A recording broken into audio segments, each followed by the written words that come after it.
Whale मछली जो उल्टी करती है, उस 1 किलोग्राम उल्टी की कीमत अंतर्राष्ट्रीय बाजार में 2 करोड़ रुपए से भी ज्यादा है। लेकिन इस उल्टी की कीमत इतनी ज्यादा क्यों है?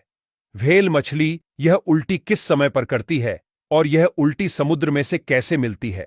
इस उल्टी का उपयोग कहां-कहां किया जाता है? आइए इस रहस्यमयी चीज को गहराई से जानते हैं। यह उल्टी सिर्फ स्पर्म वेल नामक एक वेल की प्रजाति के पेट में ही बनती है।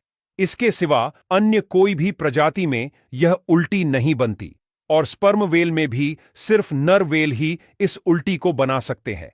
मादा के पेट में यह उल्टी नहीं बनती या बहुत ही कम बनती है।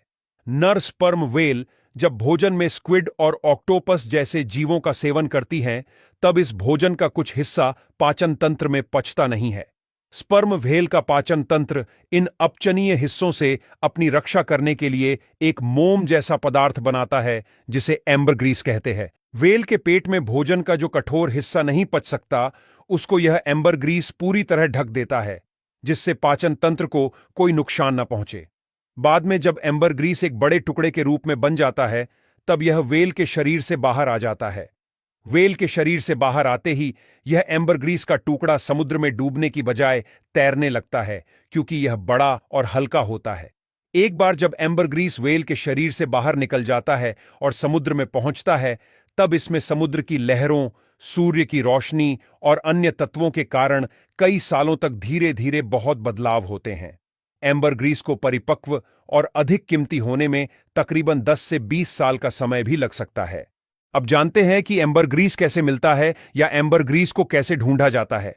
एक तरह से देखा जाए तो एम्बरग्रीस व्हेल के शरीर से कब बाहर आए, उसका कोई परफेक्ट समय नहीं होता, और दूसरी ओर इतने बड़े समुद्र में एक जहाज को ढूंढना भी मुश्किल है, तो यह 1 या 2 किलो के एम्बरग्रीस को ढूंढना तो शायद नामुमकिन जैसा ही लगता है।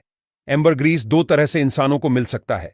एक तो जब समुद्र में लोग मछली पकड़ने जाते हैं, तब उसकी जाल में कभी कभी एम्बरग्रीस फंस जाता है, और दूसरा जब इंसान समुद्र तट पर टहलता हो, तब यह किनारे पर मिल सकता है।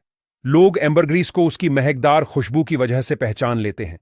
यह एम्बरग्रीस इतना महंगा क्यों है और इसका इस्तेमाल कहां किया जाता है? ताजे एम्बरग्रीस की गंध तेज होती है, लेकिन समुद्र में काफी समय रहने के बाद यह तेज गंध हल्की, मीठी और खास खुशबू में बदल जाती है। एम्बरग्रीस मिलने के बाद उसे कई साल तक विशेष देखभाल में रखा जा सकता है, क्योंकि समय के साथ इसकी सुगंध और भी बेहतर हो जाती है। एम्बरग्रीस का उपयोग बहुत ही मूल्यवान और खास परफ्यूम में ही किया जाता है। परफ्यूम में एम्बरग्रीस का उपयोग एक फिक्सेटिव के रूप में किया जाता है। फिक्सेटिव्स ऐसा तत्व होता है जो सुगंध को अधिक गहरी, मनमोहक और संतुलित करता है। इसीलिए परफ्यूम उद्योग में एम्बरग्रीस को गोल्ड ऑफ परफ्यूम भी कहा जाता है।